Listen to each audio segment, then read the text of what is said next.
All right, everyone, the red light is on and we are recording. This is Mark back for another episode of the Veteran Semi-Professional. So today's an interview episode where I'm interviewing a veteran about their life and career after the military. On air for to help you if you're trying to think, what do I do once I can put my hands back in my pockets, grow out my hair, and start wearing these things called civilian clothes? This is a show for you, okay?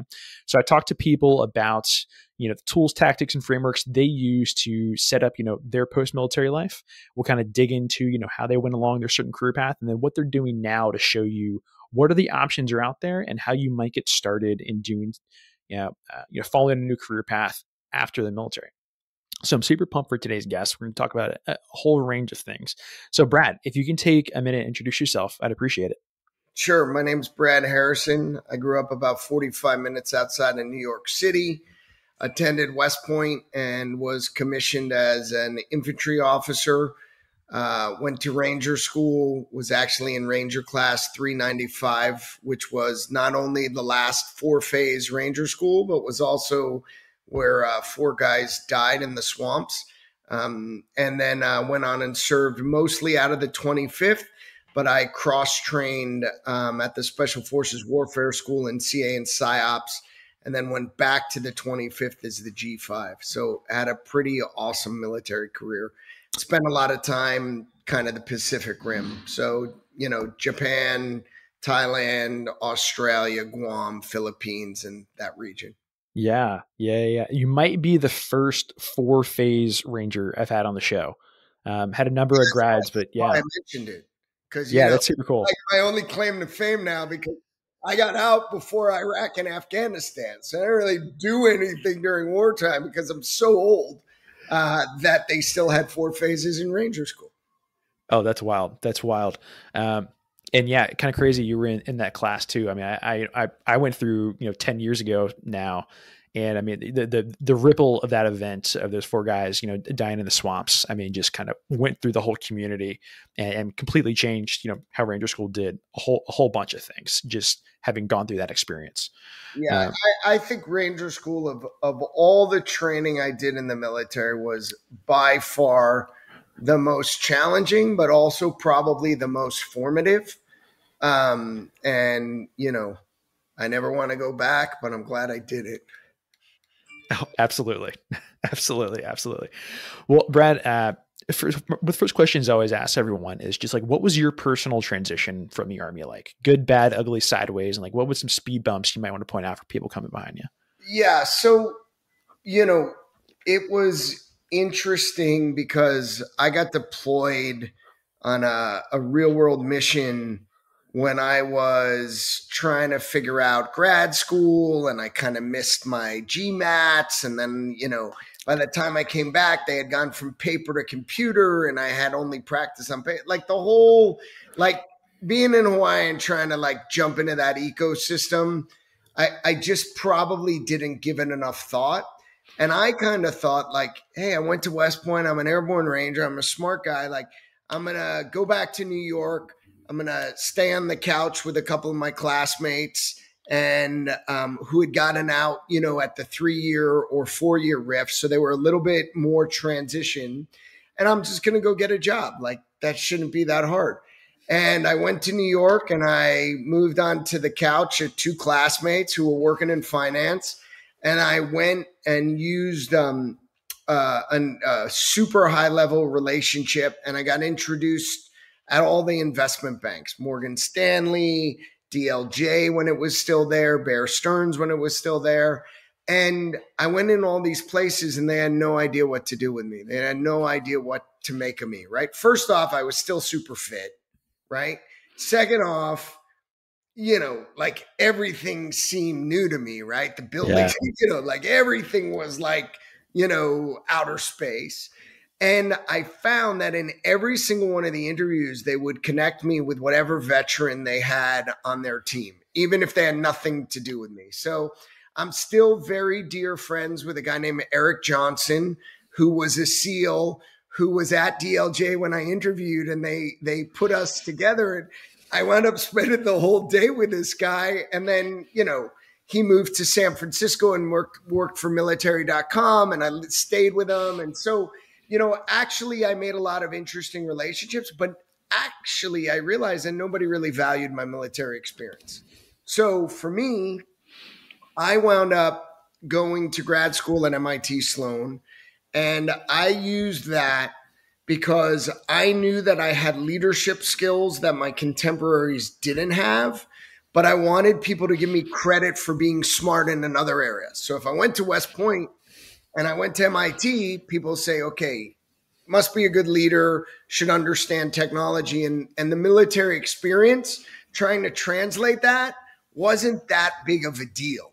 Whereas when I didn't have a transition like grad school, nobody really understood. And I think, Mark, we talked real quickly.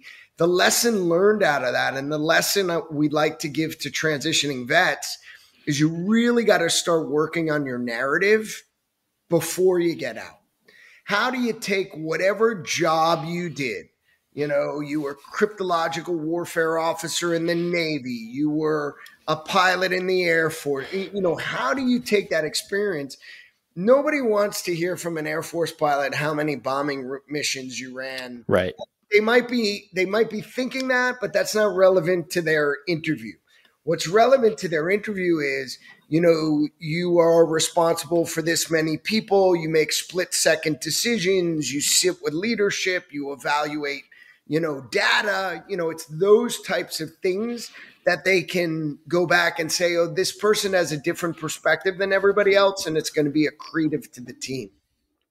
Yeah, and like where I would really challenge, the audience when you're hearing that, because this is a extremely common problem for service members and going into job interviews, and it really takes homework on your part to do research on like the position you're applying for in the company and everything, and then also like empathy with it, whoever is interviewing you, to kind of understand like what it is that they're looking for.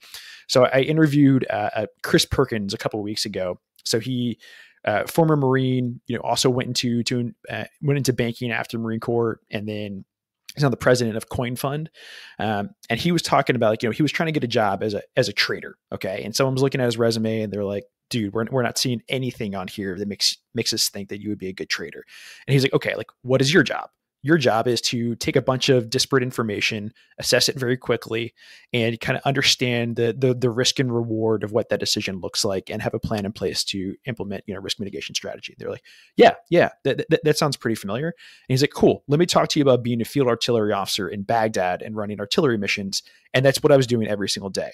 And they're like, oh, okay, that makes way more sense. So I think that it's on you. It's not just on them to really embrace and understand that. I actually want to really put a nail on that point, because I think it's really important to understand in trying to go after that job you want. Well, because unless somebody has a service member in their family, they have a Hollywood perspective of what the military is, right?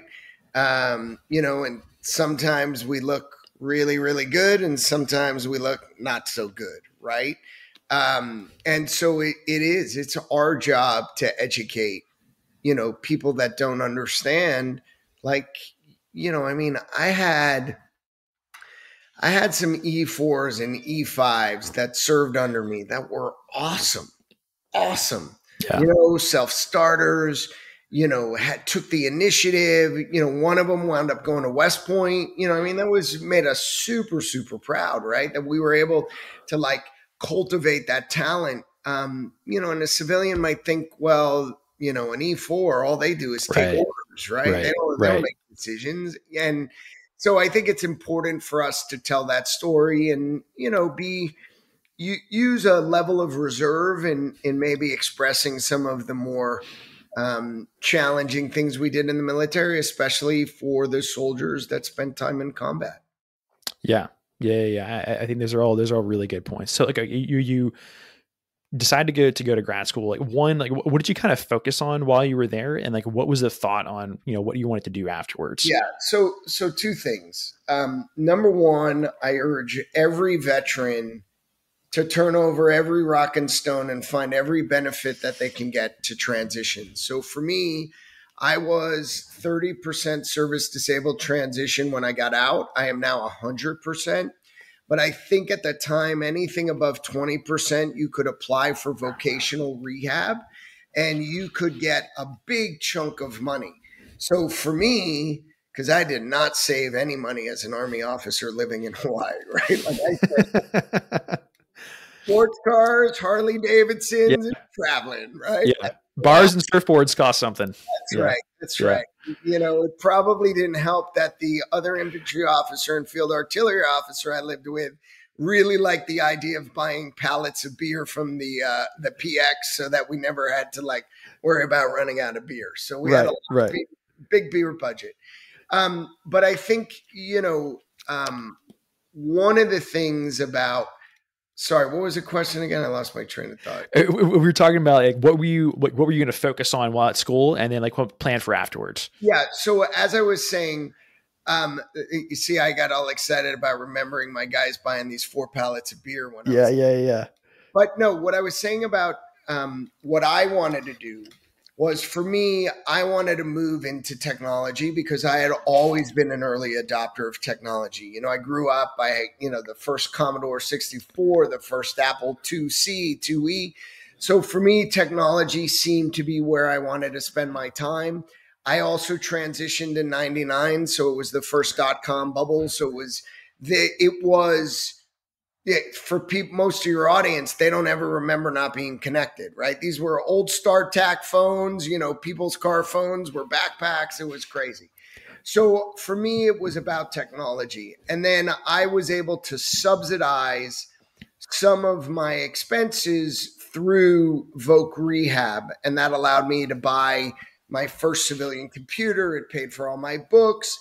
And then I had to take out less of a school loan to be able to then live and do what I wanted. So, number one, see all the benefits. And number two, for me, it was about getting an education and credibility with what I saw as the emerging sector, which was technology. So has turned out pretty good as a bet over the last 23 years. I think so. I think we can firmly say that was probably the right call to do.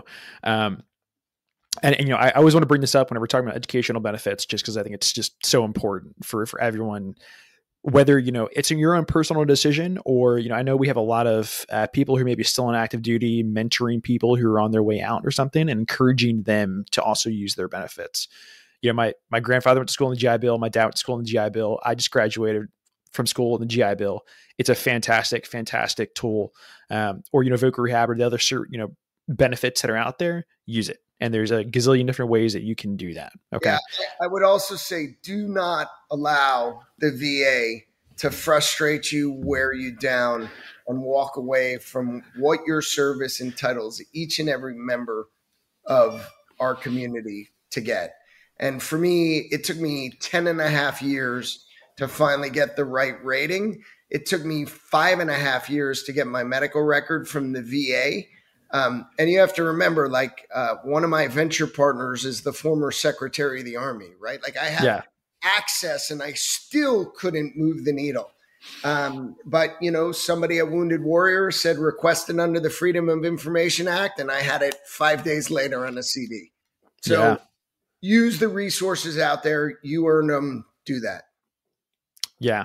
I always think whenever I'm talking to people about, working with the VA, the quote I always think of is the Jim Mattis quote of, be courteous, be kind, have a plan to kill everyone. Okay. Not, I'm not encouraging anyone to actually inflict violence upon the VA, but it's the idea of there's going to be a lot of administrators and people you got to work through, and be nice, but be firm and understand what you're able to get and be your best advocate. And I also want to put a shout out for all those VA members that are working hard for us. Definitely. There are a lot of people at the VA trying to make change. I had an amazing experience with somebody that I was introduced through another vet. And for me, I was about to lose faith. So they're there for us. Yeah, totally. Okay. Well, let's go back into the time here. Like, what did you go then do after graduation? What was the first move? So the first move was to be unemployed because the market imploded from the first .com bubble. Oh no! But actually, it was not unemployed. I was actually self-employed. So I started working in early stage venture capital while I was in grad school. And I was super fortunate that a guy named Steve Papa, that was, I met freshman year. He was my best friend's roommate at Princeton. So 9 years later, he had a startup called Endeca Technologies and was willing to let me just kind of be an intern. So I also urge a lot of people here. There are a lot of people that will give a veteran, now I had the Voc rehab money, so I didn't need money, right? But I was able to get in a role that I would have otherwise not been qualified for. And I did everything from carry computers from the first department to the first office to sit in an investor meeting with a huge venture capitalist, right? Yeah. And able to get that experience. And so number one, super thankful to guys like Steve Papa, who still calls me War Pig 6, which was my call sign. So if I call Steve right now, he'll go, War Pig 6, what do you need? So I really like that because he did that when I transitioned, and he made it like my handle on chat and all of that. Right. So that I think helped me with the transition, but he was willing to allow me to get exposure to all these different things. And it was a super formative experience. So yeah, go ahead. One thing I'm kind of really curious about. So, I mean, like you kind of started, at least, dipped your toes into the water of the VC world, right after graduation. And now you've kind of, been there for a while. I'm curious, how you've seen the landscape in the venture capital world change over the course of your career. So let me give you one other piece of data, and then I'm going to come back to that because it'll sure. be better. So, the market imploded. I thought I was going to run a fund after graduation. Everything imploded. It was virtually impossible to raise money. So I wound up taking the advice of another mentor and going to get corporate experience so I could understand what corporate America was like. And I was fortunate enough to work at America Online. I lived in DC. I did the reverse commute to Dulles, and I ultimately had an amazing couple of years there. And as part of the time, I was fortunate enough to work for Ted Leonsis and got to be in the C-level suite for some pretty interesting discussions. Again, super blessed that I was able to kind of be a fly on the wall and just capture all that. And then I realized I needed to have startup experience. So I moved to New York and I worked for a startup, and I grew that to about 100 million in revenue. And I was responsible for kind of the biz dev sales role. Now, I had gotten formal biz dev training while I was at AOL. So, my transition AOL, I got to write 3 or 4 patents. So I got to invent and understand how you do IP and all of that. I then got to go work on a biz dev team. So I learned everything about negotiating under a guy named Tobias Dengel, who worked for a guy named David Colburn. Again, another kind of legend biz dev organization. And then I went to a startup and I was able to take those skills and understand the startup world. And then the market imploded again with the financial crisis of 2008. And that's when I started doing VC full time. So to your original question about how have you seen VC change? VC is more accessible than it's ever been. And that is the biggest change. When I started, there was Sand Hill Road in Silicon Valley. And there was, Route 128 in Waltham in Boston. And you had these big intimidating firms. And, it was, you had to get in there. It was really, really hard. Now you've got the proliferation of, venture capital. You have markets like New York cranking out unicorns. You've got all sorts of secondary markets and tertiary markets. You've got cities investing time and money into the ecosystem. I spent time in Miami when Miami was early, and now Miami is a center, right? And I spent time in Cincinnati when Cincinnati started, and now Cincinnati is a Midwest center. So I think it's about accessibility. And I think you're also able to do a lot more around software for less money. Because when I started, you had to buy your own servers, right? I mean, I remember financing a company by refinancing all of the servers that we bought from Intel. Yeah. Right. Like now you're going to get $10,000 or $100,000 of free AWS or IVAS, especially if you, or not IVAS, excuse me, Microsoft Azure, which is what IVAS runs on. But if you go to, Azure or AWS or one of these big cloud providers, I guarantee you there's a program to give you some free capacity as a veteran, 100%. Yeah, either that or like, I mean, any good local, startup incubator, accelerator, whatever, almost they're going to have probably some type of relationship like that with AWS also, or like if you get into their program, you're going to get, X number of credits or something like that. Because it's such like an easy win in that early stage of it, creating a startup just to have that server space and everything. Incredible. Totally agree. Yeah. I mean, there's a guy now who is a leader at General Catalyst. His name is Hemant Taneja. And when Hemant was at MIT, I funded his startup when I was working for this little university fund. And I remember him taking me to the office, and he had an old school refrigerator full of Corona. And then next to it, he had all these servers, and they had taken the cases off them, and they had fans blowing in them because they were running so fast that, we needed to cool them. So, I think there's something about remembering how innovation happened to get us to the point where we are today. Fascinating. Something I do want to go back to is just, you said you were working at AOL and there was this decision of, I need to go work at a startup. Okay. And I always kind of want to dig into decision points and, inflection points and everything. Like what was the impetus behind that decision of, I need to go to a startup? I felt like at AOL, it had the same hierarchy and politics of the rank structure in the military. And I kind of felt like I got to the organization a little too late in terms of where I joined and where they were in their evolution, right?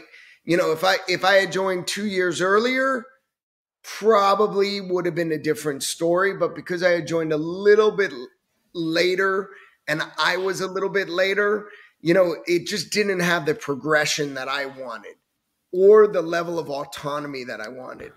And I felt like if I went to somewhere that was, really a function of how much I could output and how much I could create, there was more potential wealth creation or value capture. I would say back then I was probably over-indexing on financial benefit, less indexing on like who I was working with and what I was working on. That's a pretty common thing, right? People think it's about money when you get out. It's not. It's about being happy and comfortable and, feeling comfortable in your own skin and being a good person. But nonetheless, I thought that was the best financial path. And so that was part of the decision. And then for me, I fell in love on a blind date. I was in DC. The blind date was in New York. So we've now been married for 18 years. Oh, that's awesome. I'm getting married myself in January. So congratulations. Starting off. Thanks. Never go to bed angry. That's probably good advice there. I've always done that, but I'm saying that's a good piece of advice. Yeah. Something. Day is a new day, and you don't want to wake up pissed off. Something I'm curious about, when you went to the startup, that you said this was like a much more like a biz dev sales kind of role. Did you get sales experience at AOL? Like, is that kind of how you picked up some of those? Okay. Yeah. I had worked for a guy who's a person and a human I really love named Tobias Dengel, who now runs a company called Willow Tree in Virginia. So yeah, based here in Charlottesville. Yeah. Yeah. So, I'm sure they're hiring like wild, go get a skill, teach yourself how to code, at a night class and, go Go to Charlottesville. I'm actually really good friends with the first ever SkillBridge intern that Will Chi brought on. Super cool. Yeah. Oh, amazing. Yeah. By the way, I highly recommend SkillBridge. We have a SkillBridge Navy officer now. And last year, Stephen D. Bartholomew, before we hired him as an associate, was a SkillBridge as well. Wonderful. Super cool. Yeah. Yeah. Sorry, got a little sidetracked on on everything there too. Kind of go back to like, what was the I guess training learning experience in sales? And I asked this because I think a lot of times sales can get, you know, a little bit of a negativity associated with it. And I know, you know, I just finished up a business school, and like no one wants to teach sales at business school, so like you kind of have to learn it out there on the street a little bit. Yeah. So, you know, I think it's actually not that complicated, right? It's like, you know, you've got an objective, you've got a target objective. You know, what are the pieces you need to move to achieve that goal, right? Right. And, you know, at AOL, you know, we managed pipelines, you know, we looked at terms, you know, we looked at all that. There was a lot of structure around that. And, you know, back then there wasn't, you know, Salesforce wasn't a thing. So we did a lot of that on, you know, Excel, right? We just managed pipelines, and I was kind of a math geek anyway. So, you know, adding probability of close and moving things through steps, all of that was kind of consistent with the way my brain works. And I had been an XO of an infantry company where I managed all of this like inventory, and I had to manage things through maintenance, and your Humvee goes down and how long, you know, when's the part, right? So there was some of the skills from the military that I was able to be like, oh, this is kind of like what we used to do. It's just different, right? And then you just learn the variables. And then I asked, you know, I was fortunate that I had amazing bosses. And those bosses gave me a lot of good feedback along the way to kind of refine my skills. Super cool. No, I think that's super helpful. And I think that there's I tend to think that veterans in general kind of underestimate their ability to work in sales. Because at the end of the day, it really is just kind of a personal relationship thing. Like if you can have empathy with whoever the customer is and understand what their pain points are, and understand like what you need to deliver to address those pain points, then the sale kind of generally can happen fairly easily. And you said something that I think is really important, is developing that empathy. Because I also think it's like misunderstood that maybe veterans don't have empathy. Some of us, I don't know what it is. Like, you know, we're just out there running missions, you know, for no consequence for the bigger picture. But I think your point is really spot on, right? It's understanding the pain point and understanding the value that you're delivering. And that's the same thing when you're pitching yourself. Try to do as much research about the job and the role that you want to apply for, and try to understand what the pain point is that role solves, and then show people how you can fix that pain point or have the skills to alleviate that pain point. Yeah, you know, I'm going to dig into this a little bit. So we were talking before the show about, you know, talking about narratives and pitching yourself and everything. And so you've kind of had one, you know, the opportunity to, you know, pitch yourself a bunch of times, but then like now as an investor, like you're also, you know, whether it be, I mean, you probably receive pitches all the time from, you know, from companies, and also from, you know, potential new partners, hiring, whatever it may be. What have you seen as most successful when someone is either pitching? You know, we might want to differentiate between, you know, pitching a company versus, you know, pitching themselves. Maybe first let's ask, and like what are characteristics of a successful self pitch to somebody else? So, you know, I think it's really important to try to ask a couple of questions first to frame the conversation. Right. So, you know, we were a little late getting started this morning. So, you know, I didn't ask where you were sitting. So you didn't mention Charlottesville. If you had mentioned that, I probably would have made my comment differently. You know, I probably would have thrown it in there. Right. So which would have just made not that the comment is invalid, but it would have made it a little bit crisper, a little bit relevant, a little bit sharper. So I think when you can understand as much as you can about what's going on and ask questions to make sure, like, oh, I think this role does this. Is this right? Or could you, before we start, give me an idea of your expectations for the role or whatever? Because you want to be able to integrate that into your story, right? The more you can customize your story, I think is really important. I think that's so true, and I think it's something we can often underestimate is just how much of an interview or a conversation about a new position, job, however you want to define those parameters, really is a conversation, and it's not just a if I'm the candidate sitting on one side, just patiently waiting for you to grill me. This isn't a soldier of the month board, right? This is, hey, I also want to learn about this role. I also want to learn about your company and the culture and the people I might be working around and everything, and that can help me better answer your questions, and we can kind of both better assess, am I a right fit for this, and also are you a right fit for me? And because I think too often it's, as the candidate, you're just thinking, am I a right fit for this? But it really has to be that kind of two-way connection on both ends. Yeah. And, think about, somebody says, oh, I'm from Chicago. Oh, you're from Chicago. I'm from Chicago. And it turns out you went to the same high school, right? And had the same football coach, lacrosse coach, field hockey coach, whatever it is, right? And all of a sudden, you're in a totally different interview. And that's what you have to understand. There's some of these little techniques that will totally, totally change the success of your interview, right? Because it's just these little things that otherwise, if they talk to, 4 candidates and all 4 candidates are about the same, but you're the only one without prior experience, what does that mean? Well, maybe they want to give you a shot because you were a veteran and you went to the same high school as them. So, yeah, having those just small pieces of personal connection really can make a difference in any type of conversation with anyone. Just understanding those little bits. Yeah. Yeah. Well, Brett, I do want to spend a little bit of time, talking about Scout. So I guess, like, first, when did you maybe recognize that there was a space for something like this? And then kind of how did you get started in developing Scout VC? So, I grew up in an entrepreneurial family.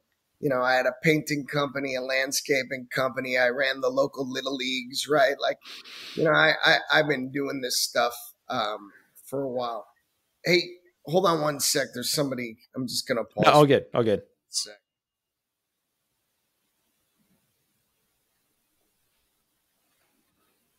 Yeah. Hey, brother.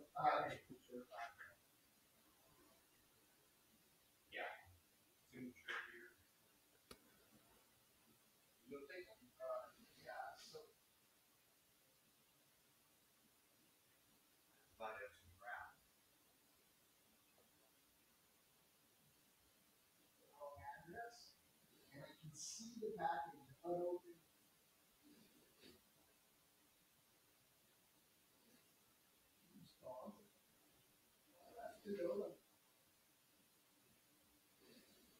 What was the address? 27. I'm going to talk to the carrier. They just carrier something. But it has that address on it? Yeah, she put it, instead of a 9, she put a 7.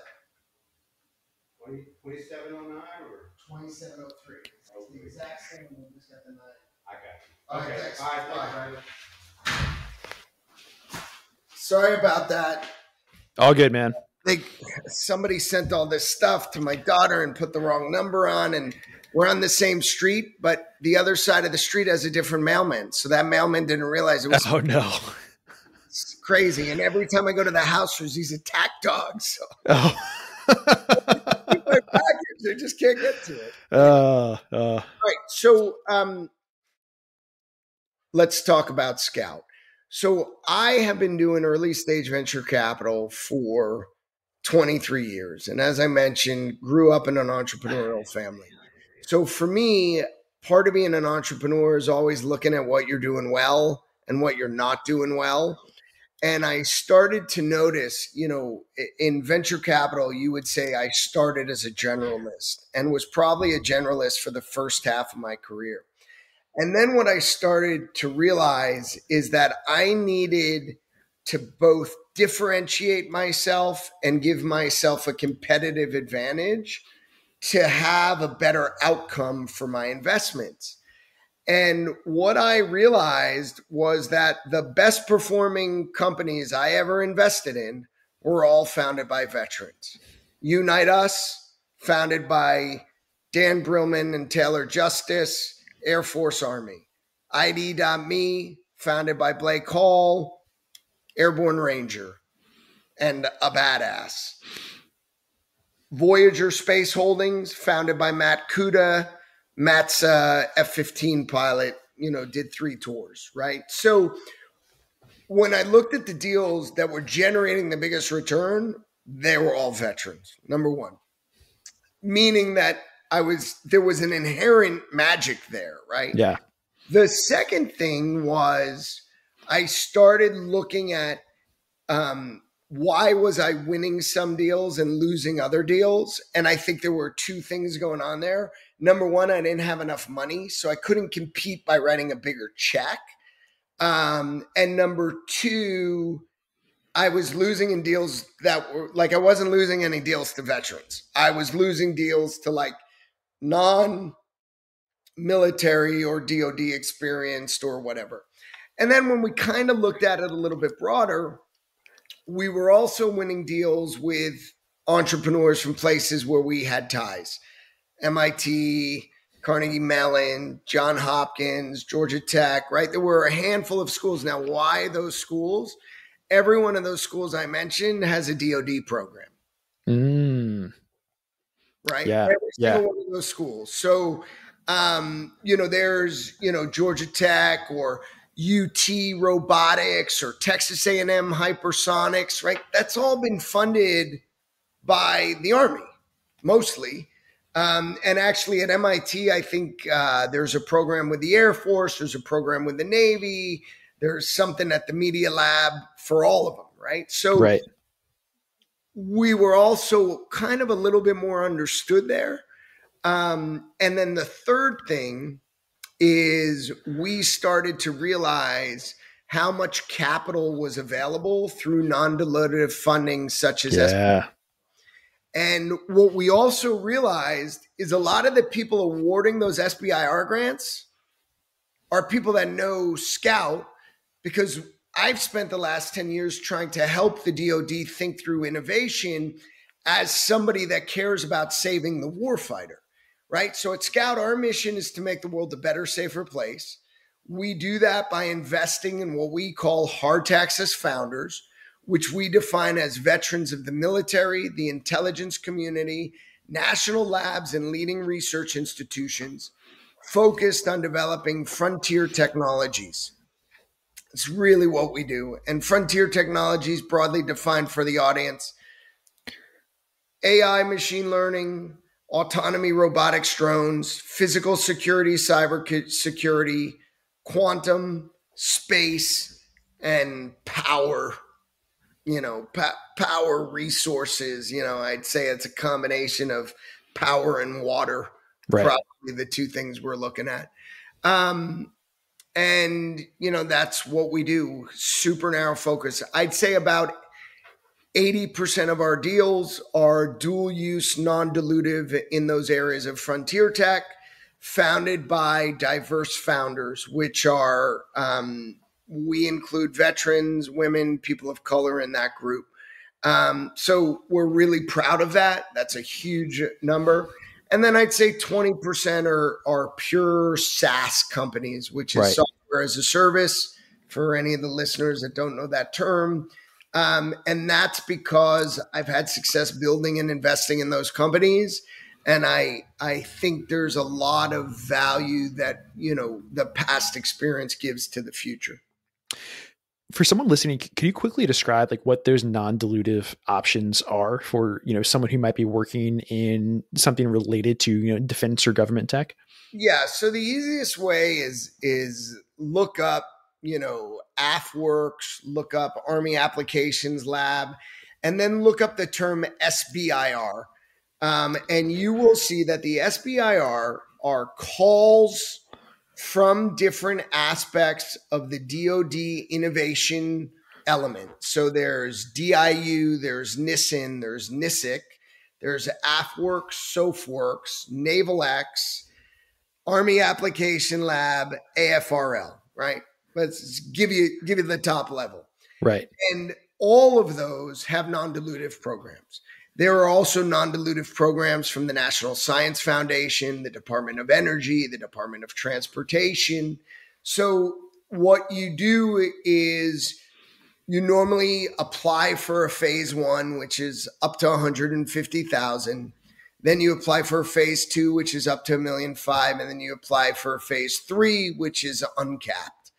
And along the way, you're going to have to show some level of commercial interest. You're going to have to show outside funding, and you're going to have to show progress against the technology goals.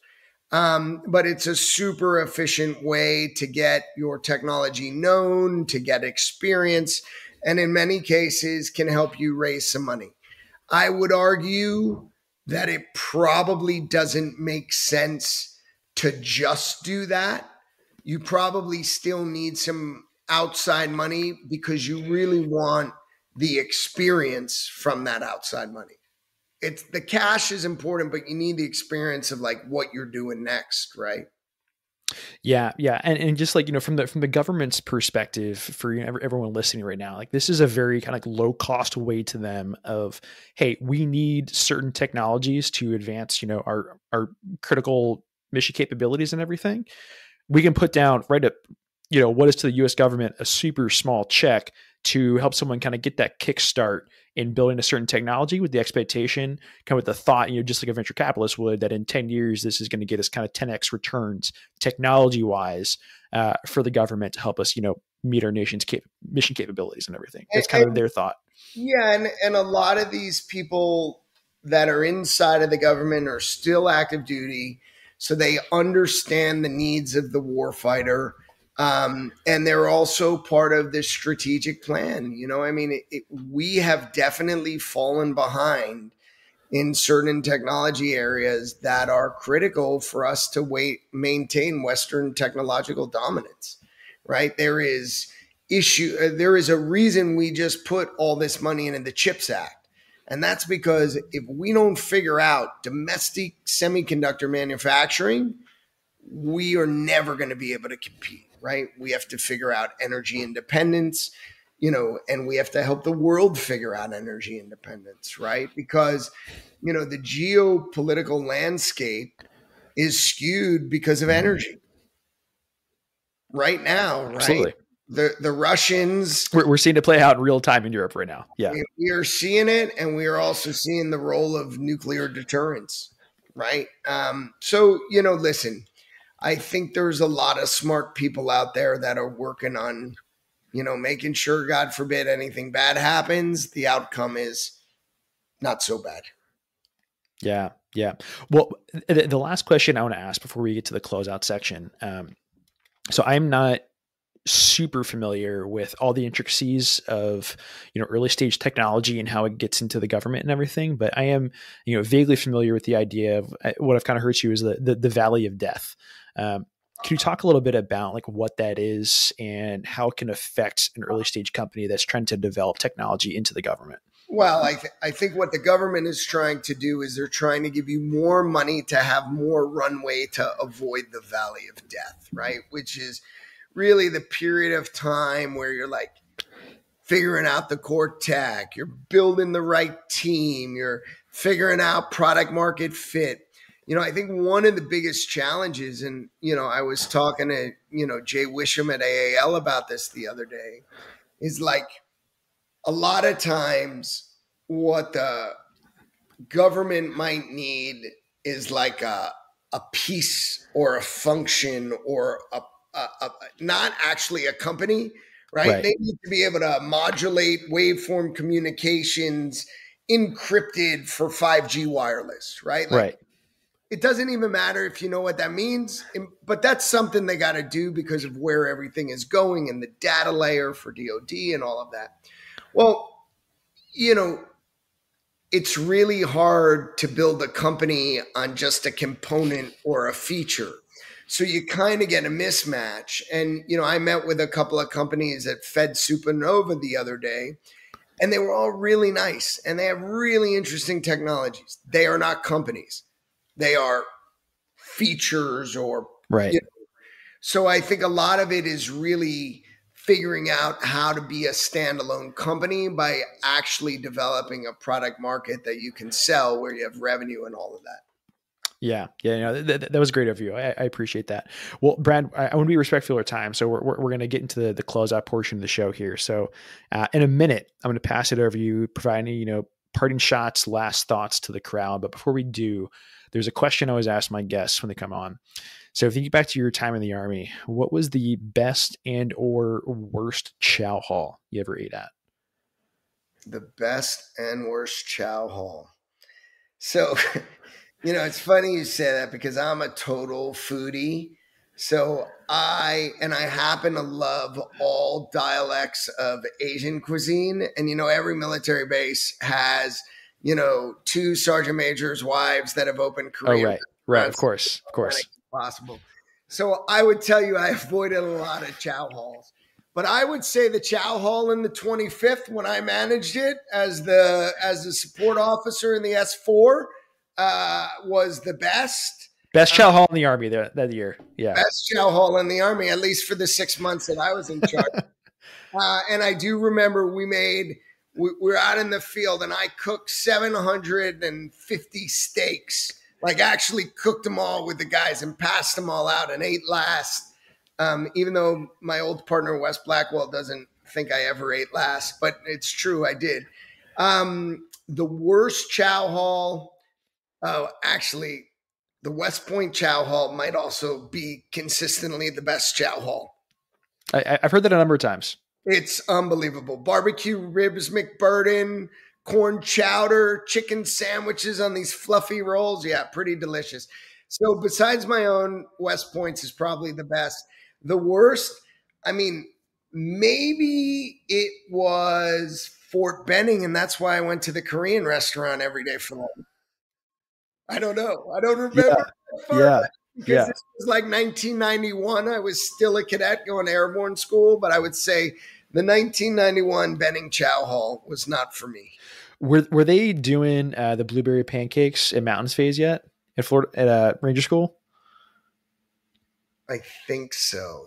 Okay, I'm not sure how long they've been doing that. It's always like my next question for any Ranger grads are like the blueberry pancakes at Mountains or the French toast of Florida. I think the French toast came a lot later. Well, awesome. So Brad, really appreciate you coming on the show today. Really appreciate your time. Lots of good stuff in here for the audience. I know we have a number of people in the audience that are, working on technologies, working on companies with the intent of trying to build something for the government. So I know they'll appreciate this. So I just want to pass it back over to you for any last thoughts, parting shots you want to give out to the crowd. Yeah. So one of the things that I recommend, whether you are an academy grad or not, we help stand up this thing called the Academy Investor Network. And a lot of it is, while the network is for academy grads, they will look at any sort of deal or entrepreneurial thing from any veteran. So that could be a resource. So the Academy, and they have now started raising a fund to invest in veteran type companies as well. So I urge everybody to start there. They're a little bit earlier than Scout, which is why I put that out there. I think the most important thing is develop your own narrative, practice your narrative, revise your narrative, be persistent, be confident, but humble. And remember, you're awesome. So you're eventually going to find the right fit. Don't be discouraged by people that don't understand your own awesomeness. Love that. Well, Brad, thanks again for coming on the show. Really, really appreciate your time today. For those of you who are listening, please subscribe, leave a review. Really appreciate your time coming on. And also by the time this episode comes out, we'll have launched Vet Journey. So please go to vetjourney.com and check it out. Brad, thanks again for coming on the show. Enjoy your afternoon. Enjoy your weekend. All right. Appreciate you. Thanks. Bye. Bye.